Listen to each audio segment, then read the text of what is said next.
kita berpindah kepada kalimah yang keseterusnya, iaitu i'budu, yakni sembahlah atau beribadahlah.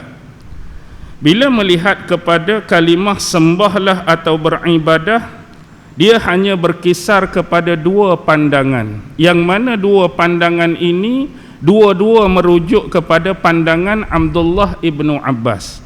Pandangan pertama pun sampai riwayat dia kepada Ibnu Abbas, pandangan kedua pun sampai riwayat dia kepada Ibnu Abbas.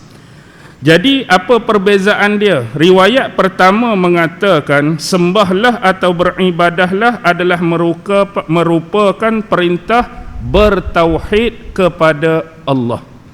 Maksud sembahlah tu bertauhid kepada Allah. Manakala pandangan yang kedua, i'budu, sembahlah itu bermaksud melakukan ketaatan kepada Allah. Satu, perintah bertauhid, yang kedua perintah melakukan ketaatan kepada Allah. Baik. Rabbakumul ladzi khalaqakum walladzina min qablikum, yaitu Tuhanmu yang telah menjadikan kamu dan orang-orang yang sebelum kamu. Ayat ni tidak ada khilaf sebab mampu difahami oleh semua orang, iaitu merujuk kepada umum sembah siapa? Sembah Allah yang menjadikan kita, sembah Allah yang menciptakan kita dan orang-orang yang sebelum kita. Jadi benda ni tak ada khilaf, mampu difahami oleh semua orang. La'allakum, agar kamu. Di sini ada khilaf dua. Khilaf atas kalimah la'alla. La'alla ini selalu diperbahaskan dalam satu ilmu disiplin khusus yang disebut sebagai balaghah. Jadi balaghah ni kalau kita belajar dia akan pecah tiga pula. Satu disebut ilmu ma'ani, yang kedua ilmu bayan, yang ketiga ilmu badi'. Jadi kalau kita belajar balaghah biasanya selalu akan bertemu dengan kalimah seperti ini. La'allakum ni kalau bahasa Melayu mudah-mudahan. Dia adalah bentuk satu pengharapan. Mudah-mudahan kamu menjadi manusia yang bertakwa. Tetapi perbahasan ulama yang pertama, ada tiga ulama. Pertama Muqatil yang tadi, Muqatil bin Sulaiman. Yang kedua Qutrub. Yang ni jarang kita dengar, Qutrub. Dia seorang ulama nahwu dan saraf. Yang ketiga Ibnu Kaisan. Muqatil bin Sulaiman, Qutrub dan Ibnu Kaisan berpandangan la'alla di sini bermaksud kai. Kai dalam bahasa Melayu hak senang nak faham, agar. Agar ni pun satu bentuk pengharapan. Contoh, saya berdoa agar doa saya dimakbulkan oleh Allah. Agar pun adalah salah satu bentuk pengharapan. Jadi bagi ketiga ulama ini, maksud la'alla di sisi mereka bermaksud kai, iaitu agar. Jadi kai apa? Agar apa? Kai tanju minal azab, iaitu agar dijauhkan daripada azab api neraka. Yang tu yang dimaksudkan oleh ketiga ulama pada pandangan yang pertama. Manakala ulama yang kedua, yang ni kalau orang mengaji pondok dulu-dulu, saya sebut nama ni kalau tak kenal kira macam bohong lah dia mengaji pondok, iaitu Sibawayh. Sibawayh ni terkenal sebagai ulama nahwu dan ulama saraf. Nama betul Sibawayh ni ialah Amru bin Osman bin Qambar. Tapi kenapa nama dia Sibawayh sedangkan gelaran dia sendiri ialah Abu Bishar? Orang panggil dia Sibawayh. Jadi Sibawayh ini berpandangan kalimah di sini bermaksud la'alla, iaitu at-taraji. At-taraji ni satu pengharapan, mudah-mudahan maksud dia. Termasuk harapan lah, mudah-mudahan saya jadi lagu ni. Jadi la'alla di sini bermaksud ar-rajin, mengharapkan supaya Allah menjadikan kita termasuk dalam golongan at-tattaqun tadi, manusia yang bertakwa. Sedikit informasi tentang Sibawayh ni.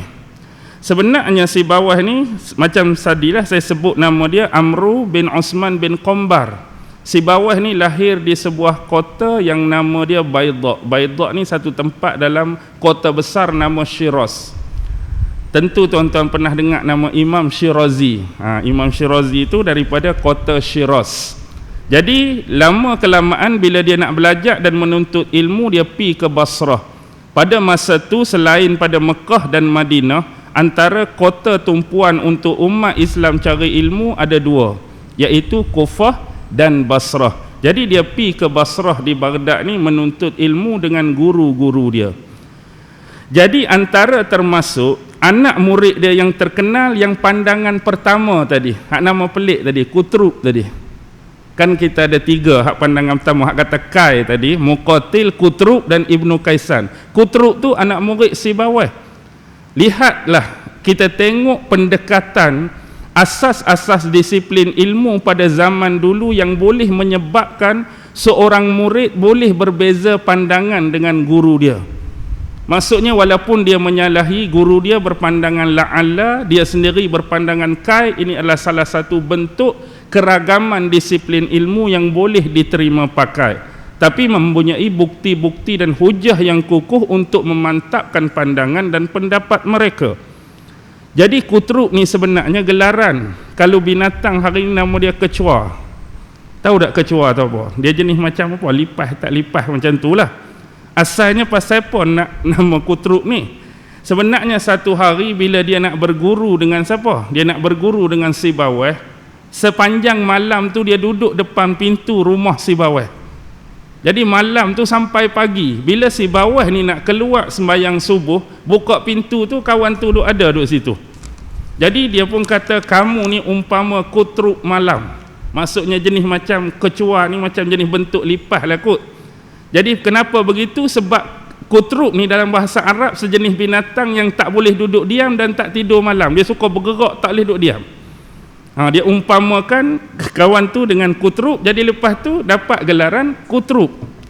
Baik, Sibawah pula lagu mana? Sebab dia orang Parsi, sip ni dalam bahasa Parsi ialah apple. Apple, sip apple, wah ni aroma wangi bauan. Jadi sebab apa? Sebab tubuh Sibawah ni bila dia bertemu dengan orang, orang selalu berbau aroma wangian sebiji macam mirip apple tu. Jadi orang panggil dia Sibawah. Sip apple, wah ni aroma wangian. Baik. Kalau kita nak tengok, dia ni bukan umur panjang pun Sibawah. Antara dua murid terkenal dia, satu lagi Hasan Al-Askhafi. Seingat saya, satu lagi Qutrub ni lah. Kebetulan dalam ayat ni ada dua-dua ni, guru dengan murid. Baik. Kalimah tattaqun. Tattaqun ni kalau kita kira, kenapa perlu lagi ada perbahasan? Kerana senang pemaknaan dia, bertakwa kepada Allah. Tapi konteks takwa tu macam mana dia punya flow, arah pandangan dan pendapat daripada ulama. Pecah tiga. Pertama adalah pandangan daripada Ibnu Abbas. Ibnu Abbas mengatakan kalimah tattaqun ini agar kamu bertakwa supaya terhindar dari perbuatan-perbuatan syirik. Itu pandangan Ibnu Abbas. Pasal apa syirik? Kerana di depan tu ayat tu menyatakan tentang supaya beribadah dan menyembah Allah semata-mata. Jadi bertakwa di sini supaya kita terhindar daripada perbuatan syirik. Manakala yang kedua adalah pandangan daripada Imam Ad-Dhahak yang kata ada perselisihan sama ada dia sempat hidup dengan zaman Muqatil tadi. Kan Imam Ad-Dhahak. Nama betul dia Ad-Dhahak Ibnu Muzahim. Pandangan daripada Imam Ad-Dhahak agar kalian bertakwa supaya terselamat atau bebas daripada azab api neraka. Yang ketiga pandangan daripada Mujahid yang mengatakan bahawa kalimah tattaqun ialah melakukan ketaatan seikhlas-ikhlasnya kepada Allah Subhanahu wa taala. Baik. Bila kita habis perbahasan tentang tafsir ijmali, global secara umum, jadi kita dapat memahami perbahasan-perbahasan dan pandangan-pandangan ulama berkaitan dengan ayat yang kita baca.